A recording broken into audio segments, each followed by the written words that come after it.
All right, ladies and gentlemen, I know you're still working your way through the line.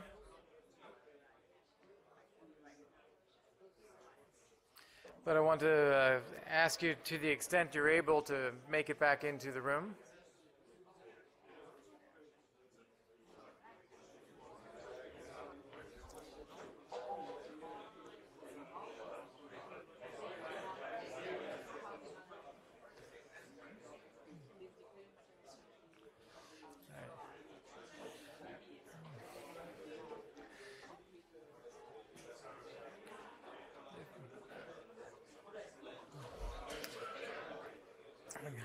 I see you all making best efforts, so thank you for that.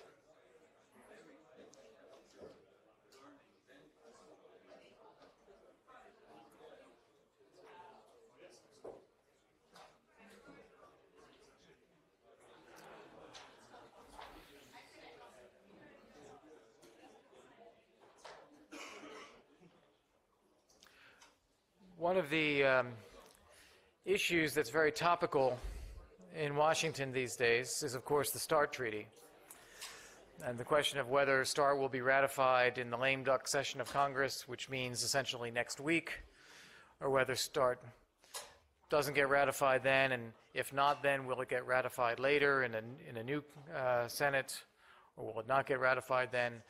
So this is one of the issues that is high on the political agenda in Washington, even if, as Senator McCain said, it's not as high as the economy and jobs and taxes. But that said, it is something that's on people's minds. Now, the START Treaty itself is just that. It's just the START Treaty. A larger question is the strategic relationship between the United States and Russia, or rather the strategic security in the world, and Russia's role in that, and the United States' role in that, and our relationship in managing that. So for our keynote speaker over lunch, I'm very pleased to be able to welcome and introduce to you Congressman Mike Turner. Congressman Turner has been in the minority for the last few years, which means in January he will become part of the majority in the House of Representatives. He's a member of the House Armed Services Committee and has become a real expert on some of the strategic issues that are being reviewed in the House. Many of these now, I would predict, would come under greater scrutiny just because of the nature of divided government then, that I think the House will take it upon itself to review a lot of the policies and decisions, whether it's missile defense or our strategic forces, the modernization of our nuclear arsenal, and so on. So there are a great many issues that I think will come under scrutiny of the House, and Congressman Turner will certainly be a part of that. Of course, the other aspect, which I think would be interesting to hear his perspective on, is what does the new House leadership mean for foreign policy, for national security policy, and the country. I think we're in untested waters again, given a new makeup. I think we're going to have 100 new representatives in the new House once it's seated. We don't know exactly what the views of the new members will be and where the majority will take us, but it is nonetheless an important set of issues, and Congressman Turner will be one of those returning with experience to provide some leadership on these critical issues for our country. With that, I'm going to turn it over to Congressman Turner. I want to thank you for coming, and please join me in welcoming him for his remarks over at luncheon today.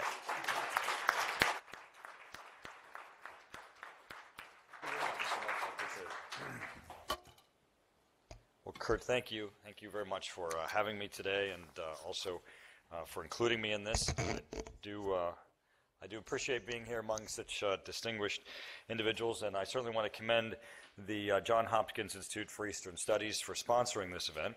And I would like to thank our friends who are here, who are from allies, excuse me, and those who've traveled also from Europe to participate in this event. I think the subject matter that you've taken up is certainly very important for us all. I've been asked to share some thoughts on the new Congress that will convene in January. Tell you something about its views on national security and foreign policy, and its challenges and the opportunities for cooperation with Russia. You've heard from one of the Senate's most distinguished statesmen this morning, and I would like to offer some views from the House of Representatives. House Republicans will be focusing on the economy.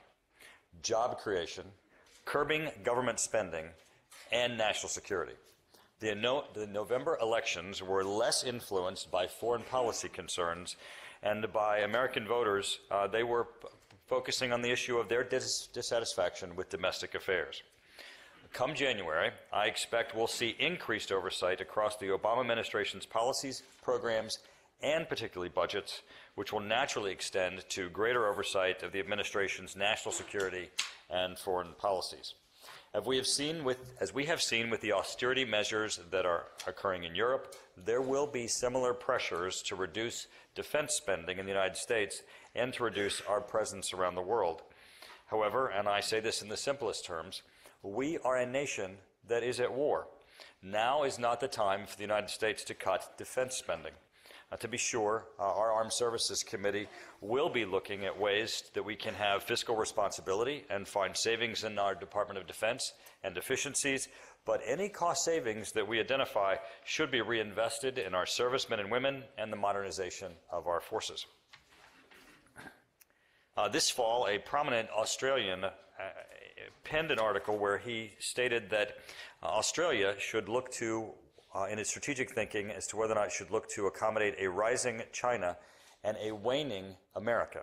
Now, this is obviously very concerning, and it's alarming that such a close American ally would question American leadership and influence. And I had to wonder whether similar conversations and discussion are occurring among our allies in Asia, the Middle East, and Europe. If the United States pulls back from its commitments in the Middle East, will Iran fill the vacuum? If we reduce our force presence in Europe, will Russia seek to expand theirs? If we abandon our role, who will replace us? The Bipartisan Quadrennial Defense Review Independent Panel cautioned about the United States reducing its presence, concluding to do so will simply lead to an increasingly unstable and unfriendly global climate and eventually to conflicts America cannot ignore. Which we must then prosecute with limited choices under unfavorable circumstances and with stakes that are higher than anyone would like. There is a lot at stake. Whether dealing with a former adversary like Russia, a competitor like China, or a present-day adversary like Iran and North Korea, I'm concerned that the President's emphasis on engagement has translated into weakness and comes at the expense of our allies. We saw this with the administration's decision to scrap plans for European missile defense sites in Poland and the Czech Republic, a decision seen by many as a concession to Russia as part of its reset policy. Our allies, who were not consulted in the decision, appeared equally concerned. In a July 2009 open letter to the Obama administration, 22 Central and Eastern European leaders wrote, quote, "We welcome the reset of American-Russian relations, but there is also nervousness in our capitals. We want to ensure that too narrow an understanding of Western interests does not lead to the wrong concessions to Russia." Immediately after the decision was announced, a daily paper in the Czech Republic ran the headline, "No radar, Russia won." Administration officials testified before Congress that there was no quid pro quo. They're right. We conceded the third site, and we got nothing in return. Do our allies and friends perceive this as a weakening of the United States vis-a-vis Russia? Will Russia see this decision as an opening to be more assertive in its foreign policy? Prime Minister Putin remarked the other day, quote, the latest decision by President Obama has positive implications, and I very much hope that this very right and brave decision will be followed by others." That was his remark on the scrapping of the third site. He said it will be followed by others, meaning other decisions by the United States, not actions by Russia, which of course by the Obama administration had been a stated goal. While we must continue to build common ground and explore opportunities for cooperation with Russia, I suspect the new Congress is likely to be more skeptical of the administration's reset policy. Nowhere is this caution more evident than our views on missile defense and the New START treaty. Early this week, myself and the incoming chairman of the House Armed Services Committee and 14 other House Republicans sent a letter to the Senate urging them not to vote on the New START treaty until outstanding concerns regarding Russia and missile defense are resolved. We wrote, quote, "There remains a significant divide between Russia and the United States on whether New START affects our ability to deploy missile defenses. particularly long-range missile defenses in Europe. Despite testimony from administration officials that the New START does not limit U.S. missile defenses, Moscow seems to believe that it will. Russian officials have declared that they would withdraw from the treaty if U.S. missile defense systems are upgraded quantitatively and qualitatively. Furthermore, despite positive statements from last month's Lisbon summit on NATO-U.S.-Russia missile defense cooperation, Moscow warned that it would build up offensive forces should its terms for a missile defense agreement not be met. Under the reset policy, I would have thought that such antagonistic statements would be a thing of the past. The Obama administration has told us how important the New START treaty and reset are to its security agenda. The Russians appear to believe the administration is willing to pay a price for those outcomes, and given their rhetoric, they believe that price is missile defense. I imagine our decision last fall to scrap the third site, which was seen by Moscow as an irritant to improve relations, only served to validate this belief. The new Congress will not allow Moscow to set any terms for our missile defense. Iranian and North Korean missile defense and nuclear programs continue unabated, as highlighted by recent events. Given these threats, upgrades to our homeland missile defense capabilities and funding for missile defenses in Europe will remain top priorities.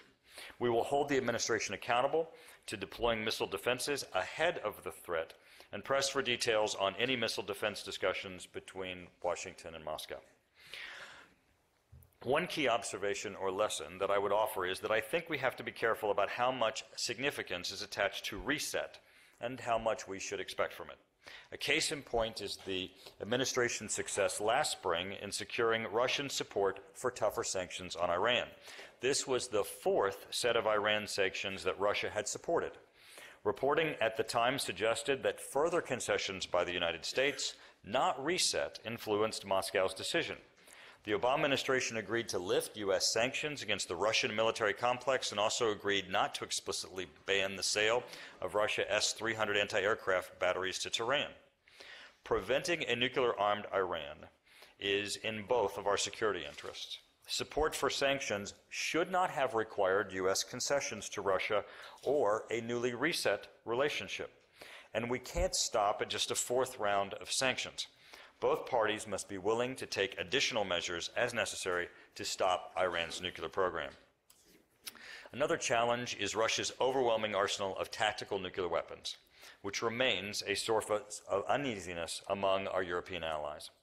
While the New START treaty proposed commensurate reductions in strategic U.S. and Russian nuclear forces, it does not address tactical nuclear weapons, for which Russia has an arsenal nearly 8 times that of the U.S. It was important, therefore, for the new strategic concept to affirm NATO as a nuclear alliance and the United States to continue its commitment to retain its forward-deployed nuclear forces in support of its nuclear policy and the posture of NATO. My greatest concern overall about the administration's reset policy is that it is a Russia-only policy. It places U.S.-Russia relations above those of all, even our closest allies. For the past 2 years, I've introduced bipartisan legislation in the House entitled NATO First, which sought to reassure allies and strengthen our transatlantic security partners through concrete measures. These included maintaining a force posture sufficient to meet our Article 5 commitments and to address the current security environment in Europe, and increasing funding for European missile defense and modifying authorities to build partnership capacity in Europe. I do believe that there are clear near-term opportunities for expanding cooperation with Russia. A key area of cooperation that I have pressed for is countering the drug trade in Afghanistan. While 20% of the world's heroin is consumed in Russia, where approximately 30,000 people are killed by drugs annually, drug trafficking is also widespread in the United States and Europe as well. I was told by General Petraeus during a recent trip to Afghanistan that roughly 1/3 of the Taliban's funding comes from the narcotics trade. This is the same funding that puts weapons and explosives into the hands of an insurgency, which continues to put our troops at risk and causes insecurity among the Afghan people. Working together to counter the drug trade in Afghanistan and trafficking across Russia, Europe, and the United States would seem to be a logical area for cooperation. At the recent NATO Parliamentary Assembly, where I serve as a member, many European delegations would not support an amendment brought forward by the Russian delegation to work collaboratively on our counter-narcotics efforts. We need to address the drug trade in Afghanistan, and this seems like a natural area for both Europe, Russia, and the United States to work together. It's also an area where, with collaboration, we could have a great deal of success. I'm committed to exploring ways to strengthen our relationship with Russia. However, I do believe we must strengthen and recommit to our relationship with our allies. We must continue to do this in a way that ensures that America is not in decline. I look forward to working with you on these important issues. And on a final note, I'd like to thank the students that are here. I know that certainly we will be looking to you for the future as we look at the important issues of our allies, Russia, and the world around us. I want to thank you for the opportunity to speak here today, and certainly I'm available for some questions.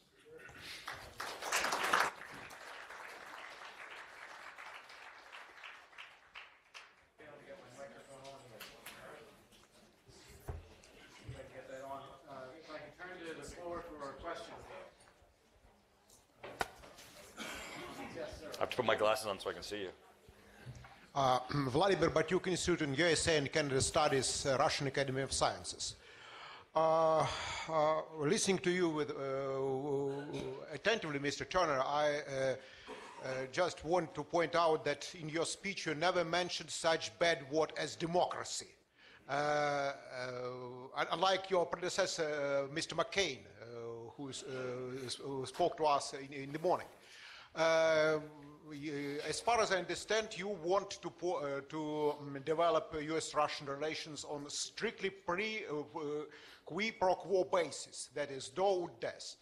And do not mentioning values, democracy, human rights, liberties, etc., etc.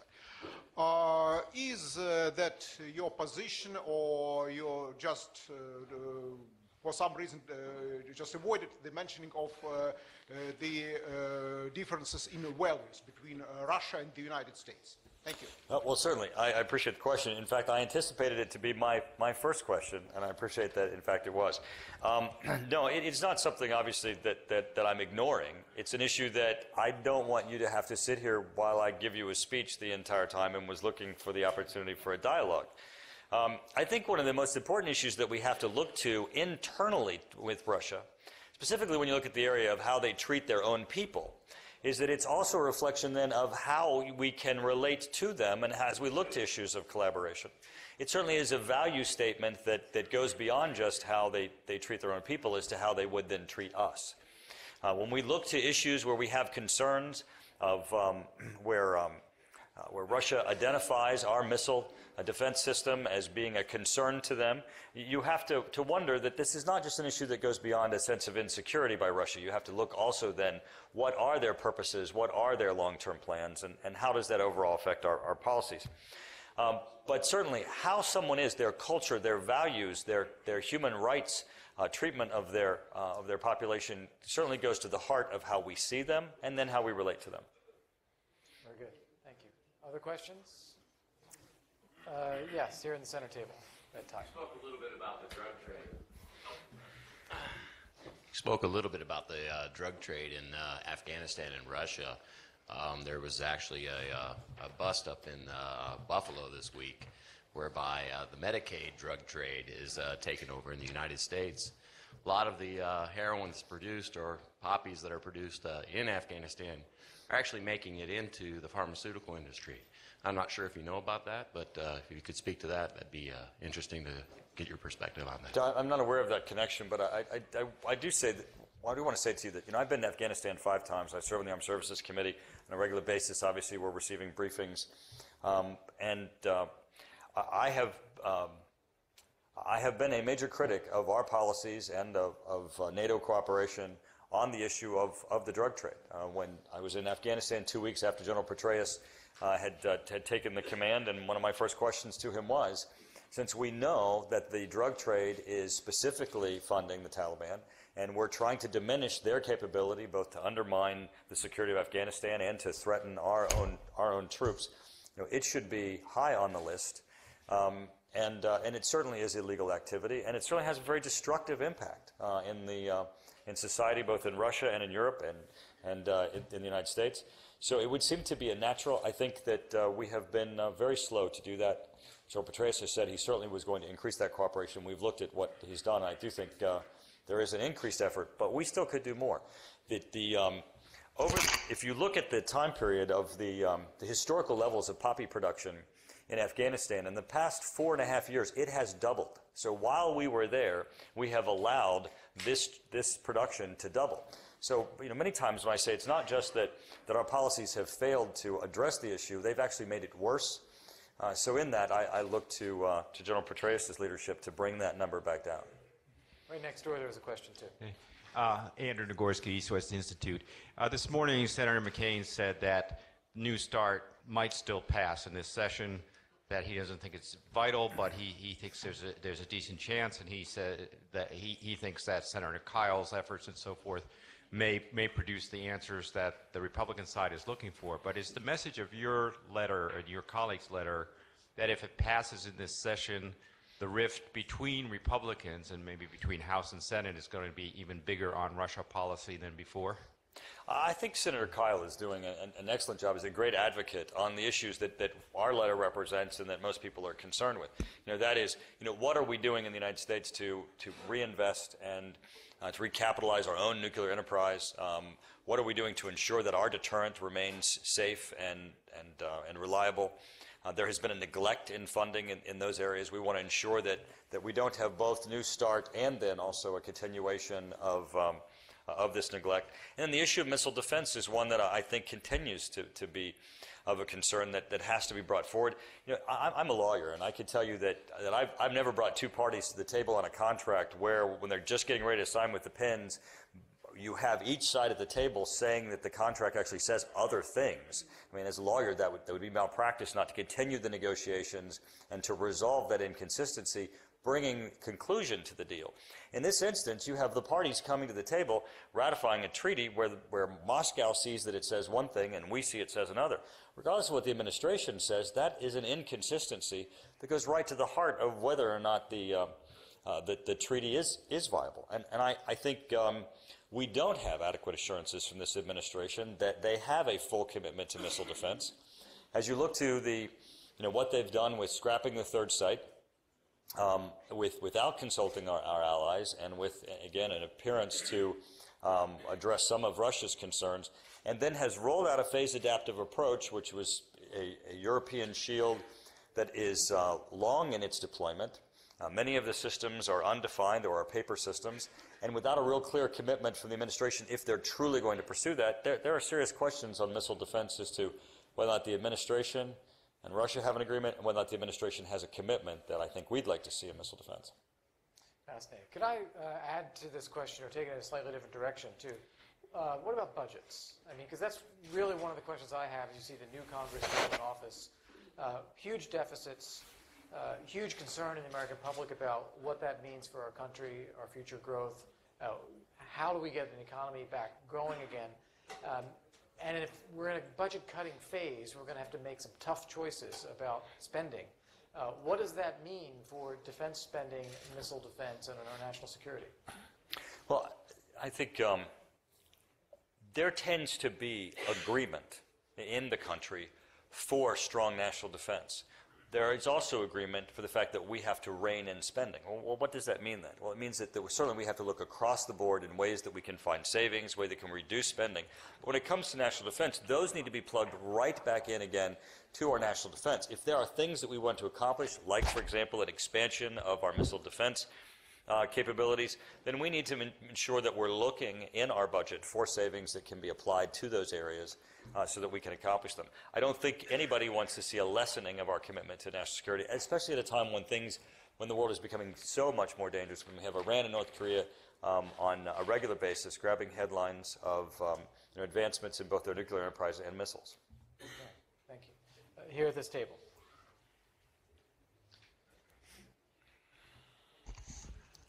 You mentioned Iran and said we must do... introduce yourself. Karl Wellman from the German Bundestag, from the German Parliament, member in the Foreign Committee. You said we must do more than sanctions. What do you mean? Well, I don't think we have yet an agreement from all of the parties that could have influence here that this issue needs to be strongly addressed.